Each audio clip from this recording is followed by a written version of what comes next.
올 1분기 사상 최대 실적을 기록한 국내 증권사들. 하지만 앞으로 이런 상황이 계속 이어지긴 어렵다는 전망이 나오고 있습니다. 투자자들이 흥미를 잃고 떠나가면서 주식 거래 대금은 갈수록 줄어들고 또 그런 와중에도 증권사들은 브로커리지, 단순 위탁 매매 수준의 영업 행태에서 벗어나지 못하고 있기 때문입니다. 먼저 이민재 기자입니다. 올해 1분기 증권사 당기순이익은 전분기와 비교해 2배 이상 증가한 2조 9,880억 원으로 사상 최대 실적을 기록했습니다. 동학개미 열풍 때문입니다. 이렇다 보니 지난해 자기자본 이익률 1위였던 키움증권은 연한산 기준 35%로 전년과 비교해 7%포인트 이상 증가하며 올해도 1위를 달리고 있습니다. 상위권인 유한타증권과 KTB투자증권은 2배 이상, 대형 증권사인 NH투자증권과 미래에셋증권, 한국금융지주도 눈에 띄게 ROE가 개선됐습니다. 최하위권인 SK증권마저도 지난해 1%대로 업계 평균에도 미치지 못했던 ROE가 12%대로 6배 늘었습니다. 덕분에 증권사들 주가도 크게 올라 증권업종 종합지수인 KRX 증권지수는 지난해 말과 비교해 22% 상승했습니다. 하지만 그 이면을 살펴보면 아쉬움이 큽니다. 증권사들 수익이 브로커리지에만 편중되는 것이 불안 요소로 꼽힙니다. 1분기 수탁 수수료는 2조 5,216억 원으로 전분기 대비 36%, 전년 대비 2배 가까이 늘었습니다. 하지만 IB 부문 수수료는 전분기 대비 5.5% 성장하는 데 그쳤습니다. 골드만삭스 등 글로벌 투자은행으로 나아가겠다는 증권사들의 구호와는 괴리가 있습니다. 금융감독원은 향후 주식시장 침체 또는 대내외 경기 불안 등에 따라 투자자가 이탈하면 국내 증권사의 수익성 악화가 이어질 수 있다고 지적했습니다. 문제는 인플레이션과 테이퍼링 등의 악재로 만약 하반기에 증시가 주춤한다면 30조 원을 훌쩍 넘었던 증시 일평균 거래대금은 20조 원 아래로 떨어질 것이란 우려가 나오고 있어 증권업 실적 전망이 밝지만은 않습니다. 특히 지난달 개인 투자자 기여도가 높은 코스닥에서 일평균 거래대금은 9조 4천억 원으로 전월 대비 24% 이상 줄었고 동학개미 고객 비중이 높은 키움증권의 약정 점유율이 2.4%포인트 감소해 우려가 현실이 되지 않을까 하는 불안감은 더욱 커지고 있습니다. 변동성을 만드는 게 개인 투자자 대금이다 보니까 감소하는 게 거의 다 개인 일하다고 보시면 될 것 같습니다. 하지만 IB 부문의 실적 확대도 녹록지 않은 상황이라는 분석이 나옵니다. 주력으로 해야 할 인수합병보다는 주식과 채권 등 안정적인 투자처에 머물러 있는 데다 부동산 PF 대출 사업은 정부 규제 강화로 줄어들고 있기 때문입니다. 지난해 기업 공개는 동학개미 덕에 반짝 호황인 것처럼 보였지만 실제 IPO 건수는 전년에 비해 줄었고 최근에는 중복 청약 금지와 대여급 공모주의 주가 하락에 기대감마저 떨어진 상황입니다. 전문가들은 증권사들이 개인 투자자들의 주식 열풍에 편승하는 데 그쳐서는 안 된다며 IB, 특히 모험 자본을 중심으로 새로운 투자 방향을 설정해야 한다고 조언합니다. 한국경제TV 이민재입니다. 올 들어 증권사들의 호실적이 동학개미로부터 나왔다는 건 부정하기 어려운 사실입니다. 하지만 그런 고객들에 대한 증권사들의 서비스는 엉망이라는 비판이 쏟아집니다. 이 전산장애가 반복되면서 고통을 호소하는 투자자들이 늘고 있는데도 정작 인프라 투자에는 뒷전이라는 겁니다. 이어서 정의용 기자입니다.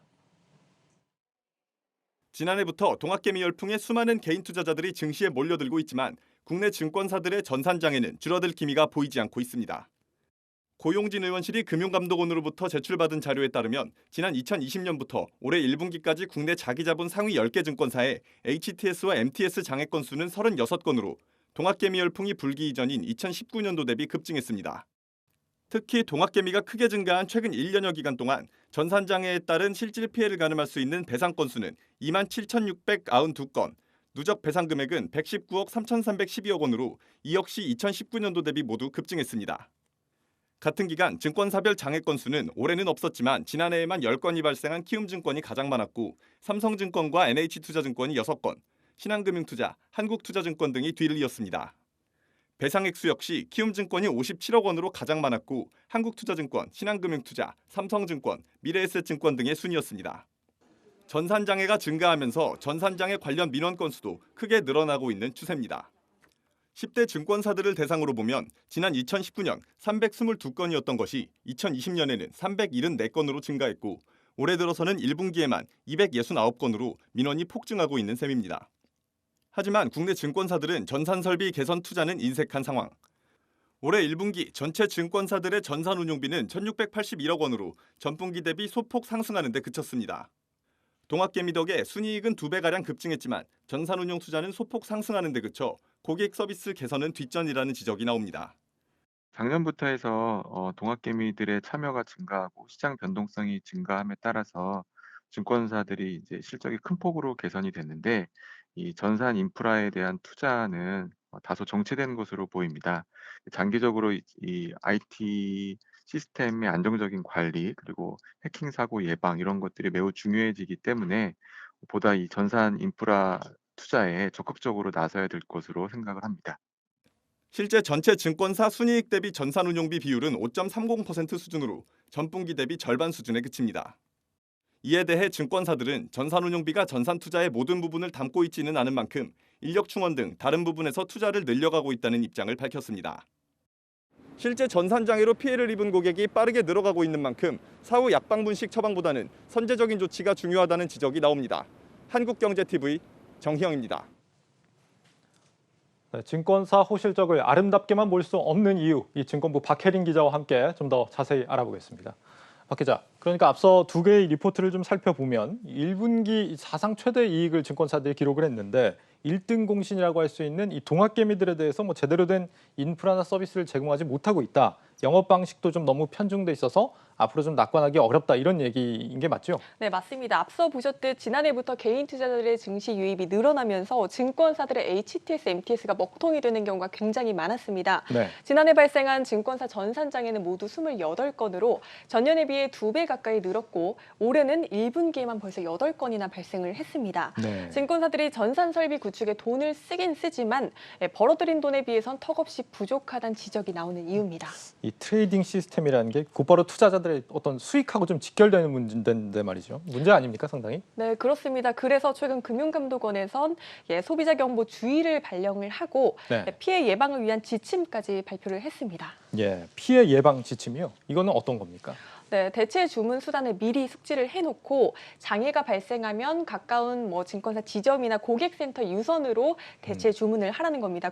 그런데 사실 아무리 지점이 가깝다고 하더라도 이렇게 1분 1초가 빠듯한 상황에 지점에 방문하는 건 현실적으로 어렵다고 볼 수 있죠. 그렇죠. 뭐 요새는 뭐 증권사들 지점도 많지가 않은데 전화를 해서 해결해라. 이게 뭐 촌각을 다투는데 이게 뭐 얼마나 효과적인 대안인지는 잘 모르겠네요. 네, 맞습니다. 그래도 포기하지 말고 꼭 전화를 해야 추후 증권사의 보상을 받을 때 피해를 입증할 자료로 쓸 수 있습니다. 네. 또 증권사가 보상 신청 접수를 할 때 꼭 기간 내에 투자자가 직접 신청을 해야 보상받을 수 있다는 점까지 유념을 하셔야 합니다. 예. 그런데 사실 증권사에서 서버를 잘 구축을 해놓으면 이렇게 번거로운 일을 안 해도 되는 거죠. 그렇죠. 뭐 모처럼 돈을 많이 벌었는데 이런 데 좀 투자를 많이 해야겠다 이런 생각이 듭니다. 앞서 보니까 이제 전산장애에서 키움증권이 전산장애가 가장 많이 발생하는 걸로 나오는 것 같아요. 네, 맞습니다. 키움증권은 개인 투자자들이 가장 많이 이용하는 증권사입니다. 쉽게 말해서 사람이 많은 만큼 붐비기 때문에 전산장애가 발생할 가능성이 비교적 높다고 볼 수도 있습니다. 예. 그렇지만 그런 만큼 운동장을 더 넓게 만들어야 하겠죠. 약 20년 전 IT 기술을 기반으로 온라인 증권사로 탄생한 키움증권은 당시 증권업계 매기로 불렸습니다. 혁신적이고 편리한 서비스로 개인 투자자들을 크게 끌어모았고요. 지금은 기존 증권사들도 그런데 동일한 서비스를 내놓고 있고 또 토스증권과 카카오증권 등 새로운 매기들도 등장을 하고 있잖아요. 예. 시장에선 기존 금융사와의 차별성은 도태되고 신매기에게 설 자리를 빼앗기고 있는 게 아니냐 이런 우려가 나오고 있습니다. 이러니까 요즘에 뭐 빅테크에 밀린다 이런 우려가 나올 수밖에 없는 거겠죠. 신매기가 등장했다고 한다면 기존 매기는 이제 구매기라고 불러야 되는 건가요? 네, 저는 조금 더 재밌게 하려고 과거매기라고 해서 과매기라고 한번 해보겠습니다. 과매기요? 네. 예. 뭐좀 얼음공주 박 기자가 개그를 다 씁니다. 이렇게 전산장애를 자꾸 이렇게 내는데 이 과매기 키움증권을 이용하는 고객들 여전히 계속 많은 상황입니까? 어떻습니까? 네, 신규 계좌수 증가세도 올 들어 계속해서 둔화되고 있습니다. 보시다시피 올해 1월과 4월의 신규 계좌수를 비교를 해보면 반토막 이상 난 상황입니다. 또 가랑비에 옷 젖듯 이미 시장 점유율 또한 차츰차츰 뺏기고 있는 상황입니다. 네. 지난해 3분기부터 보면 분기별 시장 점유율 추이는 지난해 3분기 22.78%를 기록한 이후 줄곧 하락하고 있다는 것까지 확인하실 수 있습니다. 그렇군요. 주식 계좌가 이미 뭐 아무리 포화 상태라고 하더라도 경쟁력을 잃어간다는 건 좀 분명해 보입니다. 네, 맞습니다. 이 단적으로 토스의 사례를 한번 보겠습니다. 네. 지난 4월과 5월 토스증권의 신규 계좌 가입 건수는 2달 만에 300개가 넘었습니다. 이때도 무슨 고객몰이 이벤트 같은 거 하지 않았습니까? 네, 맞습니다. 이벤트 효과도 물론 작용을 했습니다. 그런데 무료 주식 이벤트는 기존 증권사들도 이미 해오던 방식이었고요. 네. 이 효과로만 보는 건 그래서 어렵다고 볼 수 있습니다. 또 신생 증권사다 보니까 일시적으로 계좌 수가 늘어나는 게 당연한 것 아니겠느냐 이렇게 보시는 분들도 계신데요. 그걸 감안하더라도 사실 속도가 굉장한 상황입니다. 네. 그리고 업계에선 이건 시작에 불과하다고 말합니다. 신매기들의 공격이 시작된다. 확실히 뭐 요즘 젊은 세대들의 좀 마음을 사로잡고 있는 것 같긴 해요. 어떤 부분이 좀 그 경쟁력으로 작용하는 것 같습니까? 네, 기존 증권사들과 가장 차별화된 점이라고 한다면 별도 MTS 앱을 깔지 않고 기존 플랫폼인 토스 앱 안에서 모든 걸 할 수 있다는 점을 꼽을 수 있겠습니다. 네. 이미 토스 앱 가입자는 2천만 명이 넘습니다. 그만큼 인지도도 높고 접근성도 좋다는 겁니다. 그리고 오는 9월 토스뱅크가 출범을 하게 되면 은행, 증권, 보험 결제가 한 앱에서 가능해집니다. 시너지가 기대되는 이유입니다. 지금 우리가 얘기하고 있는 게 고객 서비스, 그 중에서도 이제 전산장의 우려 부분입니다. 지금 한 앱에서 이제 은행, 증권, 보험까지 만약에 토스가 다 하게 된다고 한다면 오히려 이 전산장에는 더 취약해지는 거 아닐까요? 네, 그래서 저도 구글 플레이 스토어에서 이용자들의 후기를 한번 살펴봤습니다. 네. 단적으로 키움증권의 영문문에 대한 후기를 보면 3점 초반대의 별점을 기록하고 있고 이용자들의 항의글과 불만글이 이렇게 빼곡히 올라와 있었습니다. 그러네요. 뭐 앱이 계속 종료된다고 써 있고 뭐 영업점도 없는데 MTS에도 투자를 안 하는 것 같다. 뭐 이런 항의글이 많은 것 같습니다. 네, 맞습니다. 리뷰가 5만 개 정도 있었는데 대부분 이런 불만글들이었습니다. 비단 키움증권만의 문제가 아니라 기존 증권사들의 다른 앱도 상황은 비슷했습니다. 예. 후기를 남길 때 보통 건의사항이나 불만글들을 남기는 경우가 많으니까 어찌 보면 당연할 수도 있는 결과다라고 생각하는 찰나에 토스 앱을 봤는데 한번 같이 보시죠. 예. 네, 별점 4점 초반대로 상대적으로 높았습니다. 약 17만 개의 리뷰 중 UX, UI가 보기 좋고 편리하다는 호평이 상당 부분 차지했습니다. 우리가 이 점수를 뭐 얼마나 신뢰할 수 있는지는 잘 모르겠습니다만 어쨌거나 이용자 만족도는 일단 확실히 좀 앞서고 있다라는 걸 분명하게 좀 알 수 있는데 이렇다고 한다면 이제 저라도 기존 증권사 앱을 안 쓸 것 같다 이런 생각이 듭니다. 경쟁력을 다시 좀 높일 만한 노력 같은 게 좀 필요하지 않을까 싶은데 앞서 이제 리포트를 보면 이제 증권사들의 수익이 단순히 이제 뭐 브로커리지, 네, 위탁 매매 맞습니다. 이런 쪽에 좀 편중돼 있다 이런 얘기가 있었습니다. 뭐 다른 시도 같은 게 좀 필요한 상황 아닌가요? 네, 그렇습니다. 따라서 기존 증권사들은 신사업 개척으로 사업에 대한 다각화가 어느 때보다 절실한 시점입니다. 네. 또 최근 증시 거래 대금 또한 주춤하고 있는 상황인데 실제로 이미 삼성증권과 이베스트투자증권은 리테일 수익에 의존하는 키움증권의 목표 주가를 각각 5%, 9% 하향 조정한 바 있습니다. 전문가들은 신매기에 대항하기 위해서 기존 증권사들이 과거 관행에서 벗어나야 한다고 강조하고 있습니다. 예. 이게 뭐 전산 보완 정도가 아니라 아예 싹 다 뜯어 고쳐야 한다는 조언입니다. 관련해서 인터뷰 하나 보시죠. 을 토대로 한 기존 고객을 가지고 들어가기 때문에 기존의 금융회사들이 당해내기가 쉽지가 않을 것이다 이렇게 봅니다. 전산을 좀 보완한다 이런 식으로는 안 되고 과거의 금융 관행에서 완전히 180도로 변신한다 이런 각오를 해야 네, 사상 최대 실적이라는 말이 무색하지 않게 뭐 변화와 투자를 좀 기대해 보겠습니다. 그렇지 않으면 뭐 신매기들한테 도태가 되겠죠. 증권부 박혜린 기자였습니다. 수고했습니다. 감사합니다.